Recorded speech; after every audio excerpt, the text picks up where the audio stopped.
Hello dear friends on YouTube, welcome to Urugano TV, the channel with reliable news about a country of 1,000 years. Every day we are telling you reliable news you need to know, unlike those ones posting fake news about Rwanda, and they are most of the times outside of Rwanda. Their aim is to tarnish the good image of a country of 1,000 years. So if you're following us like now, you will get updated the news that is saying the reality of things. Today's topic, I welcome you wherever you are coming from, either in Rwanda or abroad, in Africa, America, in Asia or Europe. And our topic is going to be about Taarifa.rw, a very hot topic that is says Uganda arrests Tycoon Rujugiro's RNC agents for stealing 335 million Ugandan shillings. All you need to do is to follow us, like our video, and even share it to your friends, as well as subscribing to our YouTube channel. And don't forget to follow this headline until it ends, from the beginning till the end, because you will be updated fully. Now we can catch up. Fugitive Rwandan tycoon Ayabatwa Tribert Rujugiro is now a restless man after learning that Uganda Police has arrested his agents accused of extorting money and blackmailing several Rwandans in Uganda. Taarifa's investigative desk has for months been keenly following up this matter that has resulted into arrest and prosecution of Sulah, Nuwamanya and Boonabana, Prossy, both staff employed at Rujugiro's Meridian Tobacco Company and Leaf Tobacco and Commodities. On Wednesday, Boonabana was arrested by Uganda Police at Lumumba Avenue while parking and later paraded before magistrate at Buganda Road court. She was granted bail after convincing the magistrate that she is a single mother and that her son is epileptic. Nuwamanya is a large, but security is looking for him. About a month ago, Taarifa published an article titled Rujugiro Pays for Fake Intelligence to Kill Rwanda-Uganda Relations. Since then, dozens of Rwandans living in Uganda, including other Ugandans, have filed both criminal and civil suits against Nuwamanya and Boonabana, accusing them of threats and extortion. Our source at Buganda Road court said the combined money extorted from unsuspecting victims is worth 335 million shillings. The source also reveals their two-door has about 7 counts on their charge sheet. The suspects usually go to anyone they believe has money and links to Rwanda. They threaten and blackmail them until the victims plead and offer money in order to save their image and business. The source said on condition of extreme anonymity. For fraud alone, about 15 victims have reported to police and recorded statements pinning Boonabana and Nuwamanya. Previously, Taarifa reported that President Yoweri Museveni granted armed escorts and housing them to the two. Boonabana has been using the armed escorts to terrorize the Rwandan business community both in Kampala, Mbarara, Kakumiro, Jinja, and Masaka, including Kabare. The victims fear and end up committing cash, which is later deposited into Boonabana's account at Cairo International Bank and Nuwamanya's account at DTB Bank. So to continue, I'd like to remind you to keep on subscribing and don't forget to follow us till the end of the video, because as you are getting this, it is very interesting for you to know. This money extorted from victims is used for financing activities on Rwanda National Congress known as RNC in brief, and Rude Urunana both have a name of destabilizing the government in Rwanda. Nuwamanya is an active member of Rude Urunana while Bonaba belongs to the Rwandan National Congress, known as RNC. This is a couple that has confused Kigali and Kampala regimes, leading to a deep diplomatic paralysis. Through the manager of Mediterranean Tobacco Company at Namamvi Industrial Park in Kampala, elusive Rwandan tycoon Rujugiro donated a total of 50,000 US dollars to help activities of RNC in Uganda on June 17, 2019. Why does Nuwamanya hate Rwanda? Also, you need to know this. Many people have no clue about the persons of Sulah Nuwamanya, and for opportunistic reasons he has remained non-committal to his own background. Taarifa has been digging deeper into the profile of this man, who has only been known as a former journalist of the New Times publication that later turned into what he preferred to describe as human rights activism. However, our investigations have provided an important lead as to who Nuwamanya actually is and why he has for the past years dedicated himself thrusting Rwanda and its leadership whenever he has an opportunity.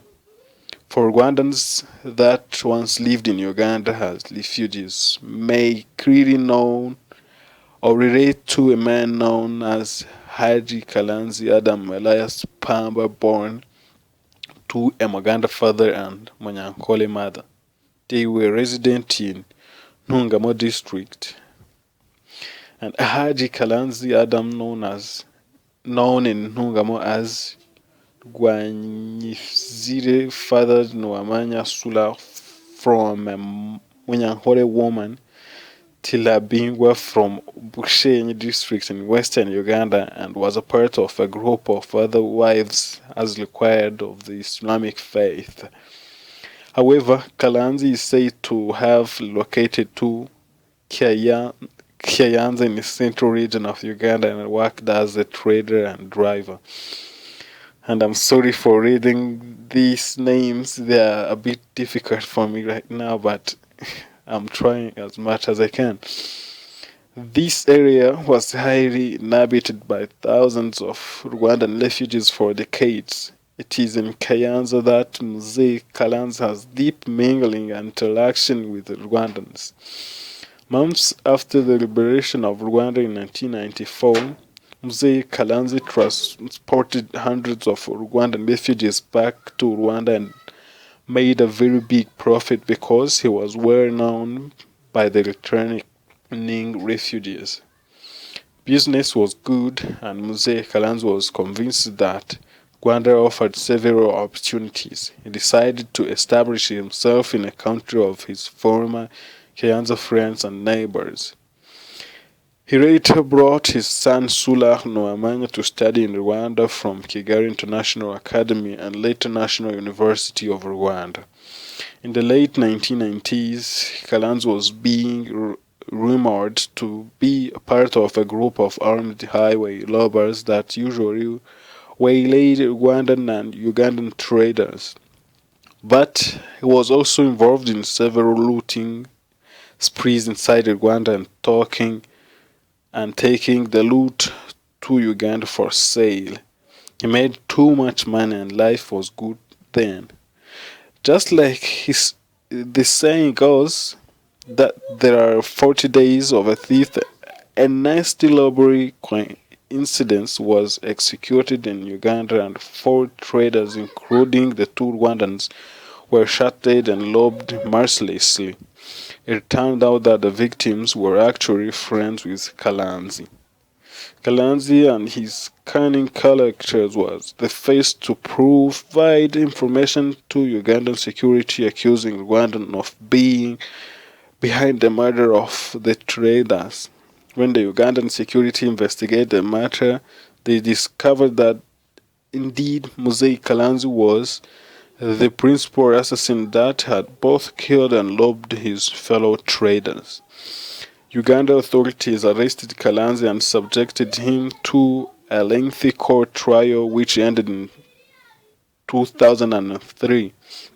Was found guilty of murdering 4 traders and sentenced to 36 years in prison, and is currently serving his sentence at Masaka Central Prison, to which Taarifa verified with authorities at the facility.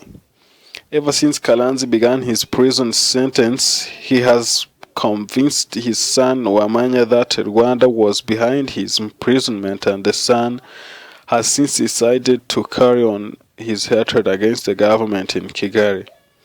He was vowed to align himself to the Rwanda and FDLR splinter group that aims at removing the regime in Kigali. Rwandans living in Uganda has been questioning Nuwamanya why a non-Rwandan like him is very much interested in matters of a country that is not his. The security circles in Uganda, however, had no clue that Nuwamanya was actually a Ugandan and not Rwandan until recently, when the President Yoweri Museveni summoned the Kigali regime elements in Uganda to meet him at State House. This was a few days after Museveni and President Paul Kagame met at Gatuna border as a follow-up to implementation of Angola Friendship Agreement. Museveni is said to have asked whether in the room there were Rwandan nationals disagreeing with Kigali regime. None of over 40 elements stood up or raised their hands. However, Nuwamanya asked for the microphone, and Museveni first asked him to identify himself. Nuwamanya said he was a Ugandan from Urugano district. Museveni thanked Nuwamanya for helping Uganda neutralize Rwanda's aggression and told him it was a good thing there was no Rwandan in the room. From today, leave the issues of Uganda and Rwanda to me. I will deal with them alone, Museveni said. Museveni wanted to know how many Rwandans were genuinely fighting the Kigali regime so that he could instruct processing of their relocation to other countries and leave Uganda territory. It has always been Nuwamanya's dream to be relocated to Europe or USA, where he believes he will get a good life. However, the whole plan has since backfired, since Uganda cannot relocate a citizen abroad. Museveni, however, instructed security apparatus to provide protection to any of the 40 people in the room in the case they provide that their lives were in danger, but Museveni still told them that Rwanda could not do anything to them since they were not of any threat to Kigali regime. Last week, Nuwamanya walked to police headquarters in Kampala and made a fresh demand to be granted 3 police commandos to protect him, claiming that Kigali was threatening his life. Police is said to have asked him to sign documents to enable them begin assessing the security threat claims, but Nuwamanya refused to sign up. So this is the end of this topic, but this topic is for part 1, and very soon I'm bringing you part 2 of this topic. Thanks to followers, thanks for everything, thanks for subscribing, and I will see you guys next time here in part 2, right here on Urugano TV. Bye.